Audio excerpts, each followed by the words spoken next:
Olá, meus pupilos! E lá vamos nós para mais uma aula de Medicina e Previdência EAD, porque estamos todos na quarentena ainda, né? O assunto de hoje, então, são os benefícios previdenciários do regime geral de previdência social. Didaticamente, eu tentei separar, para facilitar a compreensão, os benefícios por saúde, que em alguma causa de saúde pode levar à percepção do benefício, e outros benefícios que a priori não têm relação com causas de saúde, tá? Começando então para os benefícios por saúde, primeiro que eu quero conversar com vocês é o auxílio doença, que a gente comumente conhece como estar encostado no INSS, tá? Quando que se tem direito, ao auxílio doença? Quando um segurado, por algum motivo de saúde, tem uma redução da capacidade para o trabalho temporariamente, ou seja, aconteceu alguma coisa, quebrou a perna e por um período de tempo não pode trabalhar. Aí, mediante a avaliação pericial do INSS, pode vir a ter direito à percepção do auxílio doença. Lembrando que, como é dependente de avaliação pericial, esse agendamento de perícia requer o atestado médico. E esse atestado médico, todos vocês que vão fazer, Futuramente a gente vai conversar um pouquinho melhor sobre como fazer esse atestado, porque tem algumas regrinhas que auxiliam e muito na avaliação pericial para fins de auxílio doença, tá? Uma coisa importante que vocês têm que saber é que o benefício do auxílio doença ele é concedido a partir do 16º dia de afastamento. O que isso significa? O trabalhador, vocês deram um atestado de 30 dias. A empresa vai pagar os primeiros 15, do 16º em diante, aí é que a perícia vai avaliar se vai cobrir, se vai pagar ou não o auxílio doença. Isso para afastamentos contínuos, o tempo de afastamento contínuo. Agora, para aqueles afastamentos pingadinhos, funciona mais ou menos parecido, Na empresa vai se avaliar a causa desse afastamento. Se esses afastamentos forem, esses atestados pingadinhos forem de mesma causa, aí esses atestados se somam. Se dentre, nos últimos 60 dias, 2 meses, no ínterim de 2 meses, o trabalhador somou 15 dias de afastamento pela mesma causa, do 16º dia em diante, mesmo que pingadinho, passa para a avaliação da perícia médica do INSS. Agora, se os afastamentos pingadinhos são de causas diferentes, por exemplo, um deles é por depressão, outro por gripe, outro quebrou a perna. Todos eles são causas diferentes, então eles não se somam. Sendo menos de 15 dias cada um, a empresa vai cobrir 15 dias de afastamento. Só vai somar se for a mesma causa. Aí, do 16º em diante, é o INSS que avalia, tá? Importante também ter em mente que o auxílio-doença tem período de carência de 12 contribuições, 12 meses. O que isso significa? Eu comecei a trabalhar hoje. Só vou ter direito a receber o auxílio-doença daqui 12 meses, tá? Exceto algumas condições estabelecidas em lei que tornam o auxílio-doença isento de carência. Por exemplo, agravo relacionado ao trabalho, acidente ou doença ocupacional, tuberculose ativa, a SIDA, relacionada ao HIV, neoplasia maligna, cardiopatia grave, tem uma lista, de doenças previstas em lei que retiram, digamos assim, a carência do auxílio-doença. Não sendo qualquer uma dessas patologias previstas em lei, 12 meses de carência, tá? Segundo benefício por saúde que eu quero conversar com vocês é o salário maternidade, que é requer de direito em caso de parto, aborto não criminoso ou adoção, ou guarda judicial também, tá? Quando é em caso de parto, normalmente começa a partir do parto mesmo, com a apresentação da certidão de nascimento. Caso a gestante precise se afastar antes do parto, já no finalzinho da gestação, se esse afastamento foi até 28 dias antes do parto, em geral isso dá mais ou menos 36 semanas de gestação, Aí a gestante não vai entrar pro auxílio doença, vai entrar direto pro salário maternidade. Se o afastamento do trabalho durante a gestação for até 36 semanas, mais ou menos, a gestante se afasta por auxílio doença. Se for das 36 semanas em diante, já entra direto no salário maternidade, que tem duração, em casos de parto e adoção, 120 dias. Lembrando que a adoção, adoção ou guarda judicial, é para crianças de qualquer idade até 12 anos. No caso de natimorto também enquadra como 120 dias de salário maternidade. No caso de aborto, que aí o INSS considera como até 23 semanas de idade gestacional e o bebê feto de 500 gramas, aí o salário maternidade é de 14 dias. Algumas categorias profissionais são isentas de carência no salário maternidade, que é o caso da empregada, a empregada doméstica e a trabalhadora avulsa, que é a dos portos, lembra? Essas categorias não têm carência não tem período de carência para percepção do salário maternidade. Começou a trabalhar hoje, ganhou o bebê daqui a uma semana, já vai receber o salário maternidade. Agora, os contribuintes individuais, que são os autônomos, os contribuintes facultativos, que são a dona de casa, e o segurado especial, que é o trabalhador rural, tem período de carência de 10 meses para recebimento do salário maternidade. Terceiro benefício por saúde que eu quero conversar é a aposentadoria por invalidez. Via de regra, a aposentadoria por invalidez começa no auxílio-doença, né? O auxílio-doença que se prolonga e aí a perícia considera que esse trabalhador não vai ter condição de retornar ao do trabalho, né? Se o trabalhador for considerado incapaz para o trabalho em definitivo, tanto na função que ele exercia quanto em qualquer outra atividade, aí o perito pode recomendar a aposentadoria por invalidez. Então, a aposentadoria por invalidez é para segurados que estão permanentemente incapazes de desenvolver qualquer atividade laboral. Tá? Isso quem define é também a perícia médica do INSS.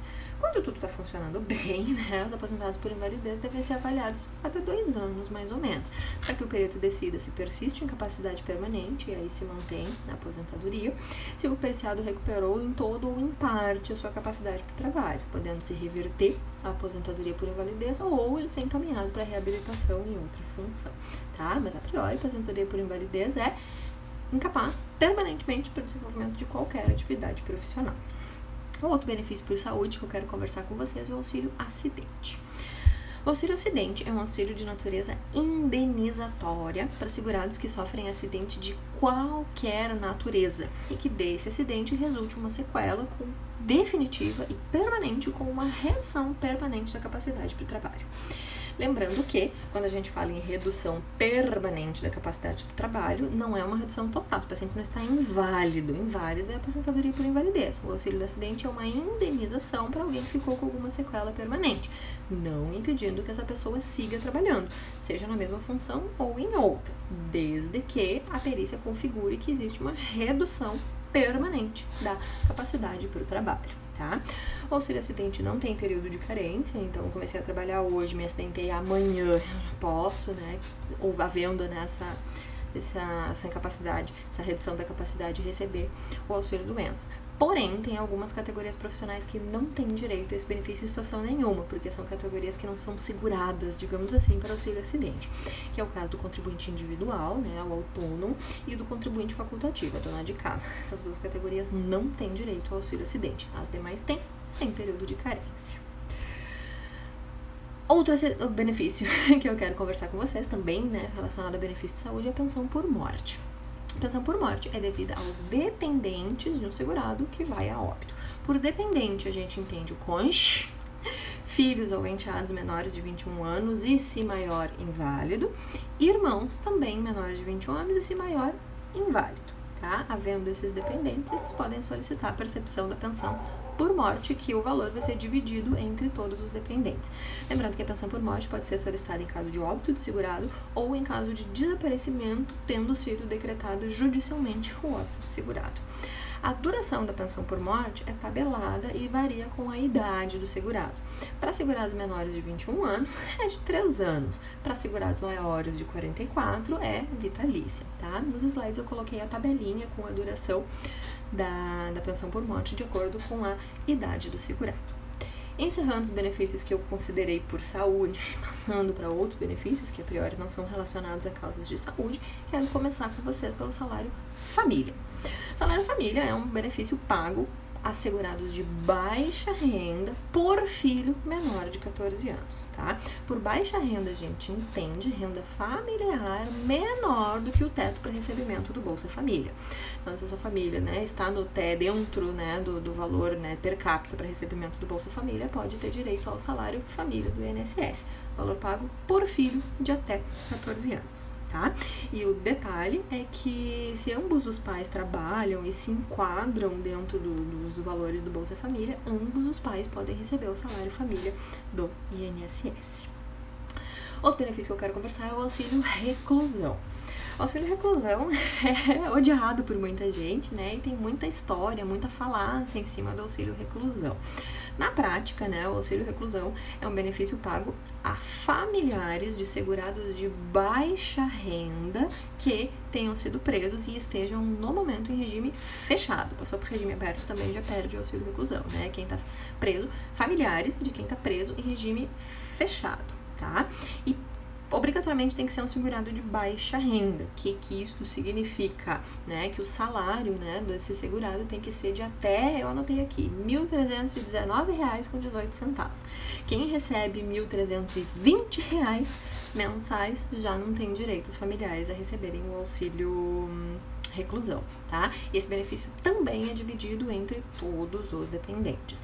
E a semelhança da pensão por morte, o auxílio reclusão também tem uma tabelinha de acordo com a idade dos segurados, a duração do benefício. Menos de 21 anos é 3 anos, né? A partir de 44 ele é vitalício. Também coloquei nos slides a tabelinha para vocês verem o tempo, né, de duração do auxílio reclusão. Outro benefício que eu quero conversar com vocês é o BPC, o Benefício de Prestação Continuada. Antigamente ele era chamado de LOAS, hoje ele é chamado de BPC. BPC ele pode ser devido ao idoso de baixa renda, a partir de 65 anos, ou a pessoa com deficiência de qualquer idade que não tenha condição de se prover. No caso da pessoa com deficiência, a assistência social faz uma avaliação familiar, né? E aí essa pessoa não pode ter condição de se prover, nem a família ter condição de prover a esse indivíduo, tá? E por baixa renda, a gente entende como uma renda familiar per capita menor de 1/4 de salário mínimo. Então, quem vai ter direito a esse benefício é quem dentro da família receba por pessoa menos de 1/4 de salário mínimo, tá? Como é um benefício assistencial, é um benefício que não depende de contribuição. O LOAS é, bem dizer, o único benefício previdenciário que independe de contribuição, né? Não precisa ter contribuído, porque ele é considerado um benefício assistencial para idosos ou pessoas com deficiência de baixa renda. Outro benefício que eu quero conversar com vocês também, não relacionados à causa de saúde, é a aposentadoria especial. Vocês aí que são da área da saúde já devem ter ouvido falar da aposentadoria especial, né? Que é devida a segurados que tenham exercido atividade profissional em exposição a riscos ocupacionais de maneira contínua e permanente, tá? Por risco ocupacional, vocês vão aprender um pouquinho melhor na disciplina de medicina do trabalho. Mas a gente considera, né, agentes químicos, tem alguns especificados em lei, agentes físicos como ruído, vibração, calor, pressão anormal, radiação, né, que também está especificado em lei como que se enquadra para aposentadoria especial, e agentes biológicos, como é o caso da maioria dos médicos, né, também eventualmente dá para se aposentar especial. E o benefício, né, o bônus da aposentadoria especial é uma aposentadoria precoce, uma aposentadoria mais cedo, que pode ser com 15, 20 ou 25 anos de serviço, dependendo do risco em questão. Lembrando que esse risco tem que ser comprovado, né? E tal qual as aposentadorias por idade, né, e por tempo de contribuição, a aposentadoria especial também tem um período de carência de 180 contribuições. Não necessariamente 180 meses, mas 180 contribuições para ser requerido. Título de curiosidade para vocês, né? O risco biológico, que é o que talvez vocês estejam expostos, tem que ser comprovada a exposição permanente e contínua a risco biológico por 25 anos de serviço. Aí pode-se requerer a aposentadoria especial por risco biológico, tá? Encerro aqui então os benefícios previdenciários que eu queria apresentar para vocês. Eu quero conversar um pouquinho sobre a acumulação de benefícios, porque isso é uma coisa que também traz muita dúvida aí, né? A acumulação de benefícios é quando um indivíduo já recebe um benefício previdenciário e aí ele pode ter direito a solicitar outro benefício e receber os dois ao mesmo tempo, tá? É bem claro na legislação quais são os benefícios que não se acumulam. E eu vou chamar muita atenção para vocês para a não acumulação de qualquer aposentadoria com o auxílio doença. Por quê? Muitas vezes os indivíduos atingem, né, os pré-requisitos para se aposentar, se aposentam pelo INSS, passam a receber a aposentadoria, mas seguem trabalhando, né? Então, são aposentados que estão trabalhando até o quanto quiserem trabalhar. Se esse indivíduo vier a adoecer, né, não puder trabalhar e tentar requerer o auxílio-doença, por exemplo, né, porque não pode trabalhar naquele momento, ele é um aposentado do INSS que está trabalhando e não pode trabalhar por aquele período, ele não tem direito ao auxílio-doença.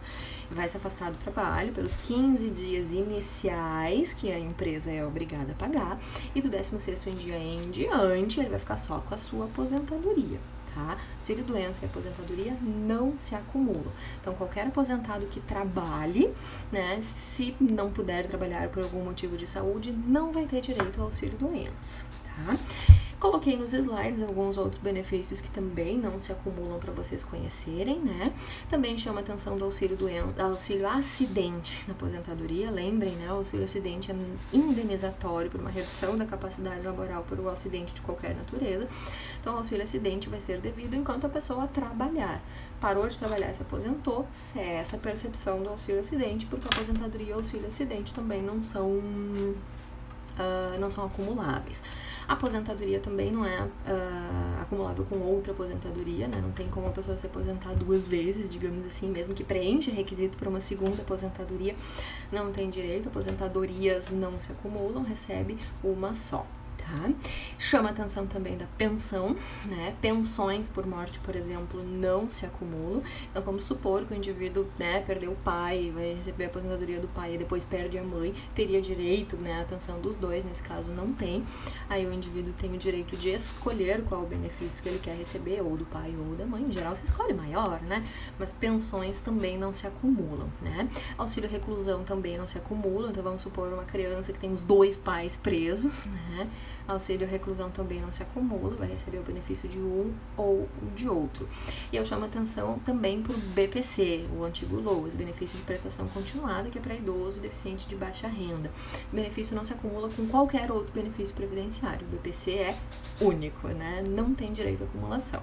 Se tiverem curiosidade, depois deem uma olhadinha nos slides que eu mandei, que eu coloquei todos os benefícios que se acumulam. Não vou ficar repetindo cada um deles aqui, senão vai ficar mais maçante ainda do que já tá. E por último, para finalizar, eu coloquei aqui um bônus do INSS, que para mim, na minha humilde opinião, é a coisa mais legal que tem no INSS, que é o projeto, né, a proposta de reabilitação profissional. O que é isso? Quando o indivíduo teve algum problema de saúde, que teve uma redução da sua capacidade laboral e não pode seguir trabalhando naquela mesma função que exercia antes. Então, o INSS tem o projeto de reabilitação, que são ações educativas para reinserção desse indivíduo no mercado de trabalho em outra função. Então, o INSS acaba tendo convênios, digamos assim, com o sistema S, que a gente chama, né, SESI, SESC, SENAT, para profissionalização desses indivíduos. Encaminha esses indivíduos, né, auxilia na escolha de uma nova profissão e encaminha esses indivíduos para um curso profissionalizante para adquirir uma nova profissão e poder serem reinseridos no mercado de trabalho em uma outra função que eles possam exercer. Então, né, o processo de reabilitação ele tem algumas etapas, né? Inicialmente, a avaliação da capacidade laboral do indivíduo, né? Se vai poder trabalhar em alguma coisa ou se não vai, né? Qual é o potencial de reabilitação que esse indivíduo tem, né? Indivíduos que têm uma escolaridade muito baixa ou uma capacidade cognitiva muito ruim, às vezes não são reabilitáveis pela capacidade cognitiva, né? Mas supondo que esse indivíduo tenha um potencial de reabilitação, de ser profissionalizado novamente, né? Então, é isso que se avalia. Aí, posteriormente, se orienta, né, uma nova profissão e se acompanha o desenvolvimento, né, do curso e a profissionalização.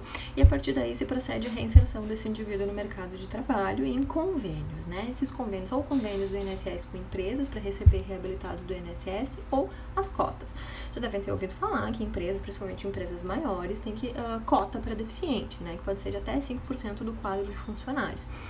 Nas cotas para deficiente também entram os reabilitados do INSS. Quem passa pelo processo de reabilitação ganha um certificado, né, um diploma de reabilitado, e com esse diploma ele pode trabalhar inserido nas cotas para deficientes ou reabilitados do INSS, facilitando então a reinserção dessa pessoa no mercado de trabalho. Para mim, é a melhor coisa, não melhor assim, mas é uma das coisas mais legais que o INSS faz, que é propiciar a reinserção dos indivíduos no mercado de trabalho.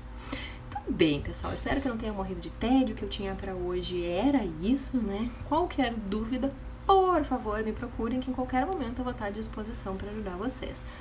Beijo forte no coração, fiquem em casa, tchau!